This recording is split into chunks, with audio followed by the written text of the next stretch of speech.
Hello, everyone, and welcome back to the CDL podcast channel. In this episode today, we are going to discuss the map pool changes, some roster changes, pretty much it for that stuff, and then we are going to dive into predictions. Finally, matches for Major 3 qualifiers are back, so if you guys enjoy this one, be sure to leave a like, comment, and subscribe on YouTube. If you're on the audio platforms, drop a follow, drop a 5-star review. Unfortunately, going to be no Brock today. He is out of town on kind of short notice, so unable to join today, but should be back next week. So just going to be a solo episode today, probably going to be a little bit shorter because of that. I'm just going to go over things. I have Brock's predictions, though. He was able to send me those before he had to dash out of town. So going to get those all out to you guys as well. And yeah, let's just jump into this one right away. So there were some nerfs that came down for both of our meta weapons. Actually, the Rival and MCW were both nerfed. The Rival technically kills faster at all ranges now, faster than the MCW at all those ranges. There was a Swarm GA to kind of counter the new subs. The Holger is technically still GA'd, and that gun was insane in pubs when the game first came out. So it's kind of raised questions about, is it time for a new meta? What's going on with all these GAs and all that? I mean, I guess technically, yes, the Rival does kill better at all ranges. It's just a matter of, obviously, the Rival is still harder to shoot straight from like long ranges. The Rival's obviously going to be a little bit harder to hit your shots with than the MCW, just naturally being an AR versus sub. But still, when it's in these pro players' hands, a lot of them can beam. So the fact that the sub technically can kill faster than the AR at long range is a little bit absurd when you really think about it. So very interesting there. I mean, there's still discussions ongoing, maybe about bringing a new AR in, maybe about bringing a new sub. We'll see just with the way that pros usually are. I'm going to guess we're probably going to stick with the Rival MCW meta for the whole year. We usually don't see many gun shifts. I mean, like, the last time I can really remember gun shifts, unless I'm just like blanking on something, I mean, like, you had like GAs, like in Black Ops 3, there was gun shifts because of all like the ban and protects, like certain guns would get banned. In IW, I remember like the OSA was in, but then like those other guns got banned from the rule set, so those kind of moved out. In World War II, like the FG got GA'd. So like there are some switches, but it's mostly because of OP guns getting GA'd. Even into like MW, I can't really, I mean the M4, no, I can't really remember in MW. I don't think anything was. Then you go into Cold War, obviously the M4 in that game was G8 after just a little bit. Into Vanguard, I don't really remember anything being like meta switches happening all the way to MW2 last year, where there were really no meta switches besides early on the M4 was being talked about and got G8. So for the most part, the only meta changes we've seen in quite some time, unless I'm missing some, are when guns are OP and get G8'd. Not the other way around. It usually doesn't just like switch randomly. It's usually because of a OP gun getting G8'd. So I would be pretty shocked, to be honest, if we end up seeing a meta change just because of these changes. Just because, I mean, like I said, we haven't seen one like pretty much in recent memory going back like 6+ years. I could see it being time for a new meta. However, yeah, like I said, just probably not going to happen. In terms of roster changes, we got a few things going on. The Illy deal fell through for the Rocker, so it sounds like they're going to move forward, most likely, unless something crazy changes, with Gunless and Standy. Brock and I had talked about numerous times how much we wanted Gunless back in the league on one of these teams. There are plenty of teams that could use an uptick in their slaying in the flex department. So I think Gunless is a very good pickup for Rocker. I mean, historically, Illy is not, like a heavy slayer. He's a very, very good player. This year, he started the year, in the slaying department looking a little better, but historically he is more around a 0.9, 0.95 player that is just going to do all the dirty work, be a really good S&D player, not necessarily a big-time slayer in the respawns, where Gunless typically, when he's at his best, not saying he will be at his best here, but when he has been at his best, he excels at slaying. He's been like a 1.2 flex player, can pull out both the AR and the sub, just been historically very good in the slaying department, and that's obviously what Rocker needs right now. They were asking Bigwig to do that. He just wasn't getting the kills, and that's kind of, in my opinion, where the team was falling short for the most part. Lamar was playing his role pretty well for the most part this year. Linz has looked like a budding star. And to be honest, I thought Vivid was really good. I don't necessarily agree with the Standy change, although I do think Standy is a very good player. I guess we'll have to see. I could be wrong here, because I do believe Standy is a very good player, and like the makeup of this roster overall, I like all the players. I think Lamar is pretty good as a main AR still. Always going to be doing the right thing for you and good in clutch moments in S&D and stuff. I do think Gunless, as long as he can somewhat be the same player we've seen in the past, could be an uptick in the slaying for the flex role, which could be very good for them. And then Standy obviously can be a good slaying sub, and Lins needs to continue being the star he has been. I just don't necessarily like the Standy for Vivid pickup. I think maybe you could have kept Standy on your radar as long as somebody else isn't looking to pick him up, and I think you could have kept Vivid in and just made the one-person change, because oftentimes one-person changes maybe aren't the best for teams that are really not in the top 4, but I mean, in this case, it's so hard to crack the top 4 with how loaded all of them are. So I would have liked to see them just move in Gunless for Awakening and then try out that roster for a few matches and kind of see how things were gelling. And then if it just wasn't gelling at all and they really wanted Vivid out for some reason, I guess you could then try Standy. It just seems like Vivid is going to be so aggressive and is also pretty good using a third AR. He's going to be so aggressive and allow Lins to really do his thing and more just focus on getting kills. Kind of like we've said all year, giving them that Seattle Surge vibe over the past few seasons with Sib and Pred, and then like Mac and Accuracy kind of doing all the dirty work. You can kind of get that same vibe with Vivid and Accuracy kind of doing all the dirty work and letting Gunless and Lins kind of pick up that Sib and Pred vibe, just trying to go for all the kills, kind of like the Seattle Surge diet version. So I'm not necessarily in love with the Standy pickup, although I also am not like absolutely hating it. I just don't think Vivid deserved to be benched, and I do think if Minnesota Rocker are willing to deal Vivid, he now becomes one of the best, not free agents, because I do believe he's still under contract if he gets dropped, unless they do decide to cut him. But I do think Vivid becomes one of the hottest names on the market if he's being made available by Minnesota Rocker. That's a very good submachine gun player that can also pull out a third AR that many teams in the league could use. He would be an upgrade on a lot of these bottom teams, especially, like I've said already numerous times, I would love to see Vivid on Paris, or Vegas, excuse me, if he is made available. Then for the side of Miami, Heretics, Real is being brought in for Eric Boom. This news did drop a while ago, but it, of course, dropped like right after we did the last podcast, like the day after or whatever. I think obviously a move has to be made for this team. You figured Real as a sub player was going to be coming in for either Eric Boom or Metals. I will say Metals has had flashes, specifically early in the year when Heretics were playing very well, when they had like the 5-2 split or whatever in Major 1.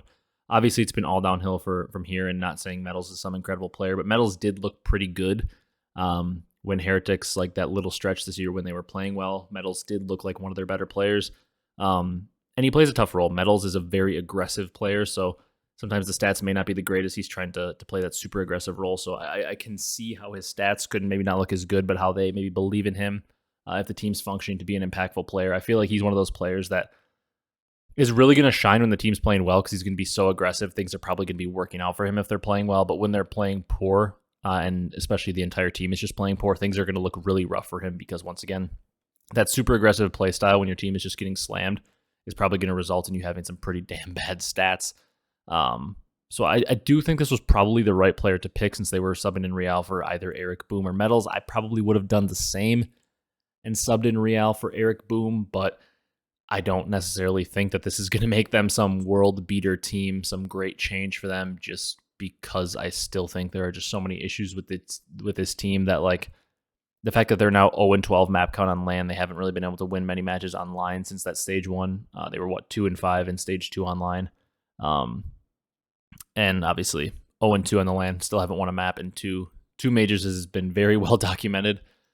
I just don't know that Real coming in for Eric Boom makes a huge difference. Once again, we've heard Real had superstar potential. He just didn't get any chance to showcase it on Carolina this year. So, I mean, if he can come in and be like a absolute stud player, maybe this team can raise themselves into, squeaking into like the top 8, maybe, but that's just because of the weakness of the bottom of the league. I don't think this is a super big needle mover for the Miami Heretics.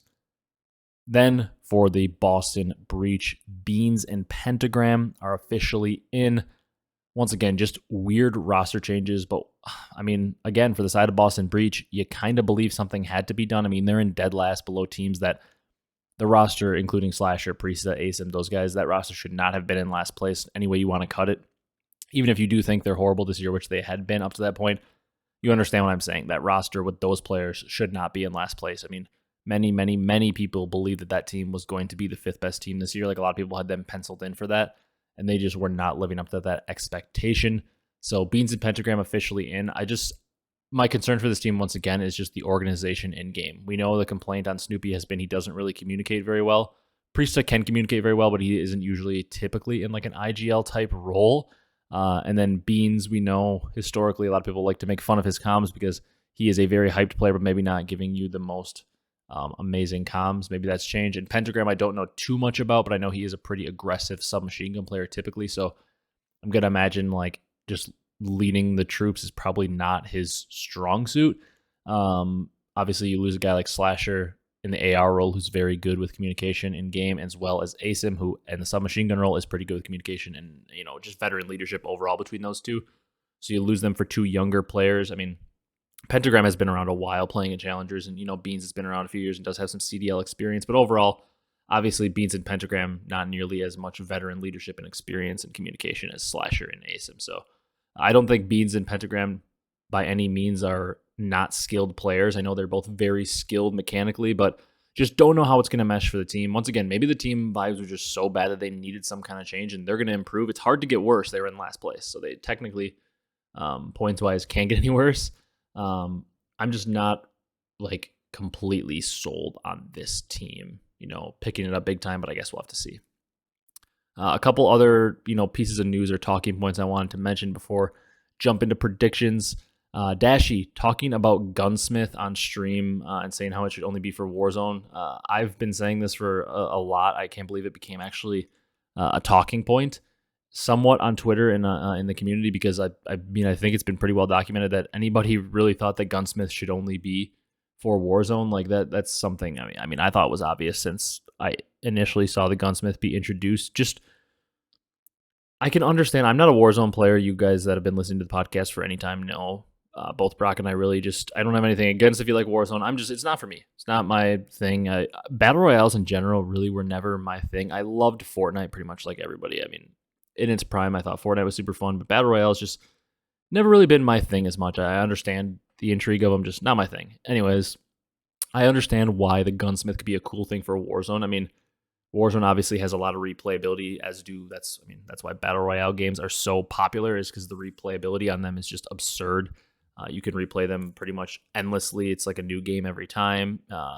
I completely understand why those games are popular, but I don't know. I think that the Gunsmith and the attachments there in Warzone could be super fun because you can change up your strategy with them, and there are so many different strategies you can employ in Warzone, whether you want to equip attachments that are going to give you better range, or you want to make a class with two guns, one that's going to be super good from range and one that's going to be good when you're trying to clear buildings. And I mean, there are just so many things you can do to change around your class on Warzone that will probably be viable. So I get that it's cool for Warzone, and I understand that, but I think pick 10 and a more simple attachment system should be available for multiplayer, although I understand from the game developer standpoint that's probably a big no-no, because you want continuity across your game modes, so players will come in and play all game modes. But for multiplayer, it's just too much. Like, I just want to be able to, hey, there's a quick draw grip, there's a foregrip that reduces recoil, there's a red dot sight, there's an ELO sight, maybe there's an ACOG sight. In terms of magazines, there's an extended mag, there's a fast mag. In terms of stock, it's just a single stock. It makes you straight faster. Like, I just want the simplicity of that. I think it works way better for multiplayer, because generally in multiplayer, people are just looking to, you know, make a good gun build for their favorite gun and go run out and just play some arcade shooters, even if you don't like competitive. And then for competitive, there's always one build per gun anyways. There's one build for the AR pretty much for the most part, and one build for the sub. Maybe people make slight modifications, but for the most part, it's exactly the same. So I just don't think it's needed at all. Don't think it's necessary at all, and would love to see that changed. Fully agree with him there. All right. In terms of the map pool, Vista Hardpoint is replacing Invasion Hardpoint. Not too shocking there. I feel like everybody, excuse me, I feel like everybody thought Invasion Hardpoint should be the first one to go. Obviously not a good map. The spawns on that map are just like so stupid. Like, you spawn Palace and your first thought is like, well, I need to turn around because the other team's probably going to spawn behind me in Palace after I just spawned there. It makes no sense. The map was horrible. You couldn't even really collect time. P1 was tough to collect time on. P2 was kind of a money hill. P3 also a money hill. Then P4 was very hard to collect time on, and the spawns got kind of chaotic. You can maybe collect a little time on P5, but still hard to do. So really just P2 and P3 on Invasion were like the main places you could collect time. And if you were playing against a good team, it was damn near impossible to collect P1, P4, or P5 time. So glad that's out. I played Vista a little bit. I don't know that it's like the best map ever, but it's certainly smaller and better than Invasion. And I had a lot of fun playing it, maybe just because it's new, but I thought overall it was a decently fun map. And I do think it will be a map of high engagement. So just from a selfish viewer perspective, I think it'll be a very fun map to watch. And then in terms of another Hardpoint map coming in, 6-star Hardpoint. I believe this is the map that we saw, and people were saying it kind of looked like raid vibes and stuff. It's replacing Skid Row Hardpoint, which is a bit surprising to me. I really thought the next one, just based on the way pros talked, would be sub-base. I'm not a huge fan of sub-base. I feel like I do like Skid Row more than sub-base, but I can understand once again on a pro level with P2 and everything, and the new spawns on Skid Row are a lot worse. I can understand how maybe the pros would not have wanted that map in. It does make a little bit of sense to me there. So 6-star Hardpoint replacing Skid Row. I do like that we're seeing a couple new maps. I haven't had a chance to play or really watch much 6-star, but from what I've heard, it seems to be a pretty good map. People are saying it should be in for all game modes, and we'll talk about that here in a second.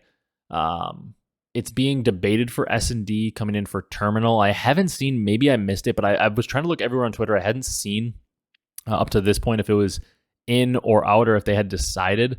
To me, unless it's like the worst search and destroy map ever, I can't understand how it wouldn't be in for Terminal. Terminal is maybe one of the worst search maps I've ever played. It is just like if you have trophies down on B, and plane is very hard to break if teams have a decent setup. And if they have trophies down on B, that's also very hard to break. And at a pro level, damn near impossible. Like the map is just horrible to watch. It's so slow. It's so boring. It's so one-dimensional. Like the map is just terrible. So unless 6-star is like the worst map ever, I really hope it replaces Terminal, because Terminal is just not going to cut it. Then apparently, I guess Control is staying the same. I think it was 6-star or Vista, or one of the two was being debated to come in for, I think either High Rise or Invasion was the initial thought. And then I saw a report that it was actually being voted against High Rise. So it sounded like Invasion and Karachi were safe. Didn't even really sound like Karachi was on the chopping block from what I had read. It was down to Invasion or High Rise for Control. And then I saw the thing saying it was down to a vote to see if High Rise would be taken out. And then I guess they decided to keep the Control map pool the same, which really sucks because Karachi, I guess, isn't the worst to watch. High Rise isn't really the worst to watch either or play, but Invasion Control is not fun to play at all in ranked play, and especially not fun to watch in pro matches because it's pretty impossible for the pros. As long as it's two good teams or two teams on the same level, they almost never win in offense. It's basically you're just playing for ticks, and then defense wins the last round. It's a pretty anticlimactic game. So really wish Invasion Control would have been taken out, but doesn't sound like it will be. All right. So that's pretty much it for news. Just going to jump into pick'ems and then probably wrap it up. Obviously, like I said, a little harder to do a longer episode without Brock here and being able to bounce back and forth. He did give me some brief thoughts on some of the matches and gave me his points. I did end up winning our major 2 qualifiers point standings as well. So I'm up 2-0 in the year. Brock's got to come back, and if he wants, he's got to be able to tie me by winning the final 2 major splits of the year here. So some work to do for Brock. He's got his work cut out for him. All right, so let's look at this here. First matchup of the weekend. We're finally back. It's back to that stupid format of 2 matches on Friday. We've got some decent matches this weekend. I don't know if any of them are on the first day, though. It's Atlanta. It's Minnesota in match 1. Brock picked Atlanta to win 3-1, and he's putting 2 points on it. I think it's pretty hard to disagree with that. Obviously, Atlanta looking clear in a way as our best team in the game right now. We have said that at one point pretty much every year since the CDL's inception, but I'm going Atlanta 3-1, just like Brock did, and I'm putting 2 points on it. I think I'm going to go 2 points here. Maybe thinking about 4, but sometimes with those new rosters, things can get a little bit weird and teams don't know how to play them. And especially maybe Atlanta coming off the hangover of winning an event. You never know. I could see the scenario for a slip up is here for Atlanta. Maybe a post-event hangover. Maybe they don't come out, as motivated, just randomly lose a match here. It's not like completely shocking if it happens. It does seem to happen sometimes. as well as Minnesota having 2 new players on their roster. Sometimes teams come out and get a first big-time win, doing that because they get a little momentum and are a little bit more fired up to play with the new players. We believe the roster is going to be Accuracy, Gunless, Standy, and Lins, but not 100% sure because as to this point, it's not technically official what they are rolling with. But I'm going Atlanta 3-1, putting 2 points on it, just like Brock is. The second and final match, sounds weird to say, but the second and final match of Friday is the Los Angeles Guerrillas versus the Las Vegas Legion. So to this point, I don't believe we've heard of any roster changes. I think they're both rolling with the same roster. And if that's the case, I'm going Las Vegas in a 3-0 and putting 2 points on it. Vegas online seems to be pretty darn good, and online LAG seems to be pretty darn bad. They seem to only show up on LAN. I think that's going to continue, so I'm going 3-0 to the Las Vegas Legion and putting 2 points on it. Brock went with a 3-1 for the Las Vegas Legion, and he's putting 2 points on it as well. Then we've got LAG versus Toronto. First match on Saturday. Brock went with the Toronto 3-0, as you can imagine, and he put his 4 points on it. He does have the 4-point advantage.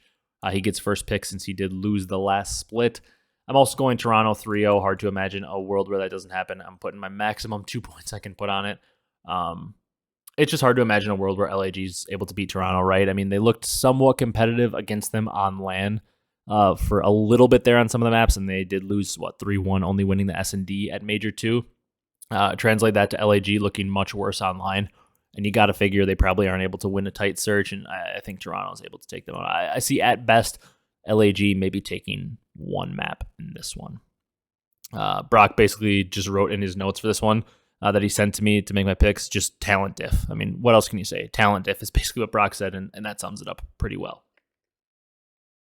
All right, next match, Boston versus Miami, looking like a potential NBA playoffs matchup here. It's Boston Breach versus Miami Heretics.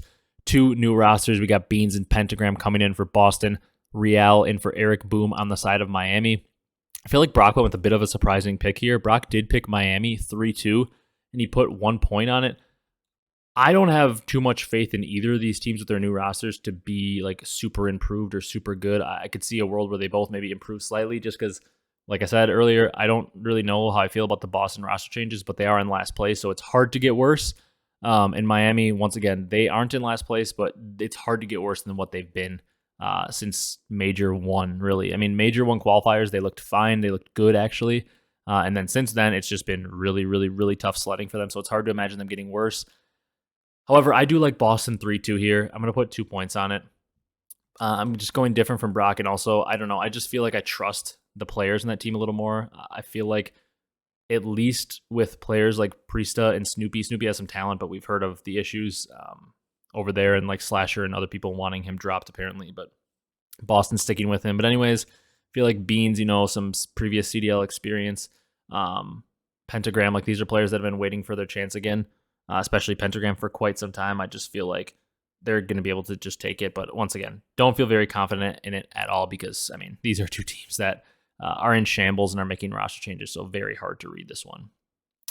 Then we've got NYSL versus Minnesota as our third match on Saturday. Brock went with an NYSL 3-1 here, and he put 2 points on it.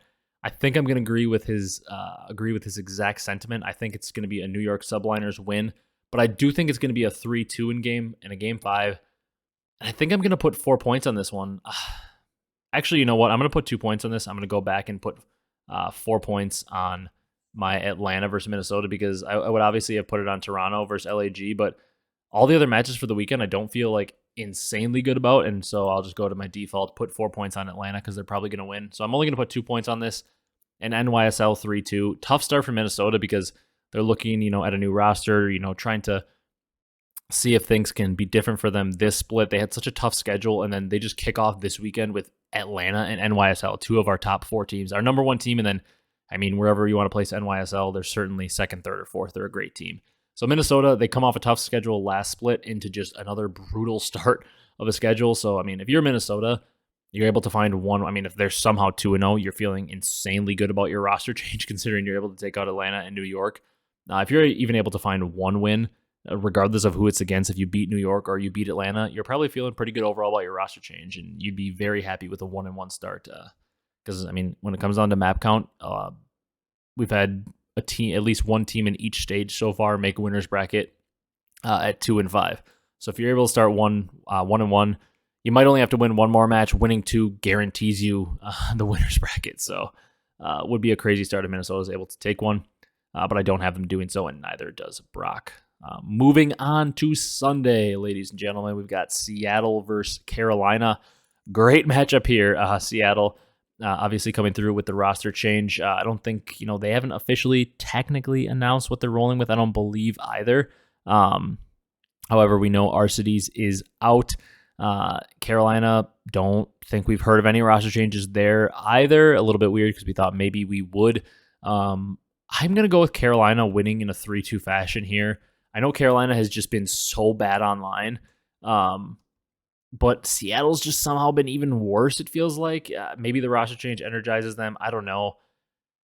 It's tough because you don't even know who the roster is. You haven't seen them play. Maybe Seattle does bounce back without Arcitys, but I just don't think they're going to get insanely better. I feel like this is an extreme toss-up series. I'm picking Carolina 3-2, and I'm putting 1 point on it just because if that doesn't indicate how much of a toss-up I think it is, I don't know what will. I'm just saying it's going to go to a coin flip map 5, and I'm only putting 1 point on it. Brock basically did the same thing. He picked Seattle 3-2, says he feels confident in neither of these teams, but he's picking Seattle 3-2, putting 1 point on it because, like he mentioned here, just Carolina. Online woes, tough to trust them, but also tough to trust Seattle. So he went with the coin flip and went Seattle 3-2, putting 1 point on it. Then in our second match of Sunday, it's the Las Vegas Legion versus the Los Angeles Thieves. A very good matchup here, one that I'm very intrigued to watch because, once again, it's those teams, I would say right now, probably like Vegas, LAT, and Minnesota are our teams sitting at 5 through 7. I know LAG did finish towards the top, or top 6 at least, in the Major 2 land event, but still, it's just tough to trust that LAG is actually a top 6 team. I feel like our 5 through 7 teams right now are Vegas, LAT, and Minnesota. Until proven otherwise, Minnesota may be iffy because of the roster change, but you get what I'm saying. This is a good matchup, though. Maybe our 5 versus 6. LAT has Joe Deceives coming in, whereas Vegas is sticking with the same roster for now, for what we know at least. I feel like LAT should be the better team, maybe just because I trust the 4 players in their roster somewhat more, but I don't know. I really like Geo, Nero, and Attach. Purge can be okay at times. I think LAT are going to improve with Joe Deceives in there, but I do think this is going to go to a game 5. I'm going to take Las Vegas 3-2, put 2 points on it, and Brock did the exact same thing. Brock basically said this is another toss-up series to him. He thinks all the maps are going to be super close, but just thinks Vegas are able to clutch up in a map 5. Kind of the same way, I believe. I think this could be a very close banger series. I think we could see them trading maps, just very, very close. Maybe like 250 to 230 hard points, a 3-2 control, like a 6-4, 6-5 search. I feel like we could see a lot of very close maps in this series, and whoever is just able to come through in those clutch moments is able to come out on top. So both of us picked Vegas 3-2 and are putting 2 points on it. We got Texas versus Atlanta, OpTic Texas versus Atlanta Faze in the final matchup on Sunday. Obviously, the banger series of the weekend. It's a rematch from the Major 2 Grand Finals. Faze has had OpTic's number for sure this year. They have basically just been able to roll through OpTic. OpTic, while they've played them close, has not been able to close out any series against them. Just been complete domination from Faze, which is a big turn of the page from what we've seen in recent years. I mean, in Cold War, they really Faze owned everyone, but then from there on, once OpTic reverse swept them at Vanguard Major 1, it's pretty much been all OpTic in the matchup. I mean, OpTic dominated them in Vanguard. They pretty handily dominated it in MW2 as well. Just overall been pretty much domination from the side of OpTic until this year. Faze, I believe, was like 5-0 already against them or something like that, 4-5-0. Faze really dominating the matchup so far this year. Brock thinks it's going to change, though. He put OpTic 3-2, 1 point on it, and he said it's going game 5, round 11.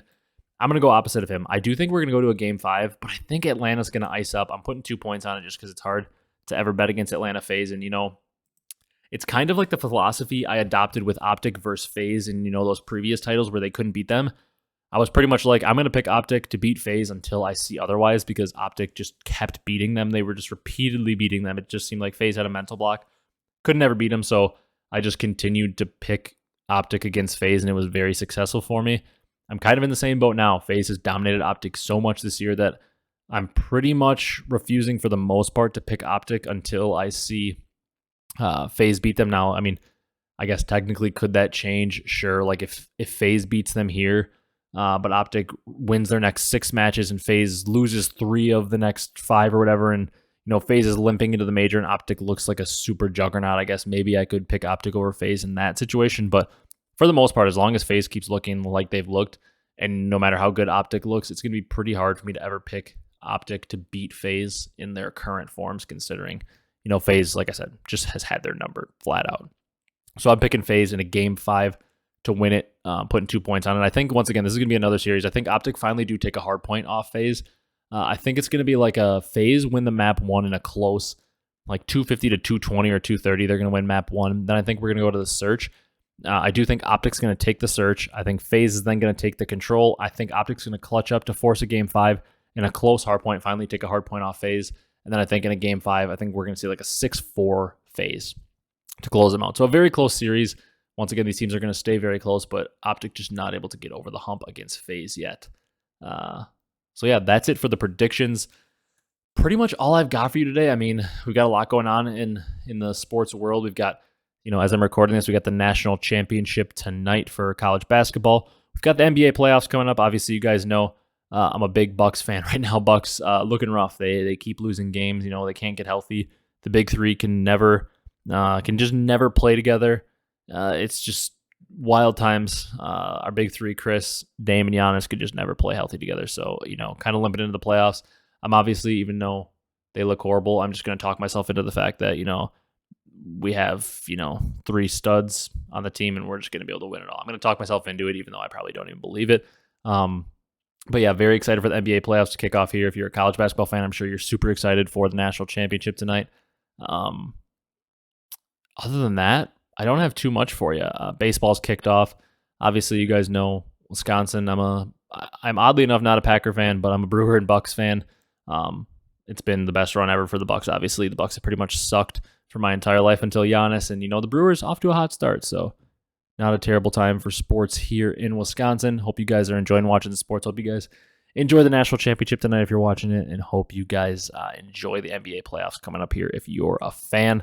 If you guys enjoyed this one, be sure to leave a like, comment, and subscribe on YouTube. Once again, sorry for the shorter episode, but just obviously going to be a bit shorter when Brock kind of had to be out of town on short notice. So he'll be back next week, and things will all be back to normal. We'll be talking matches and making predictions again.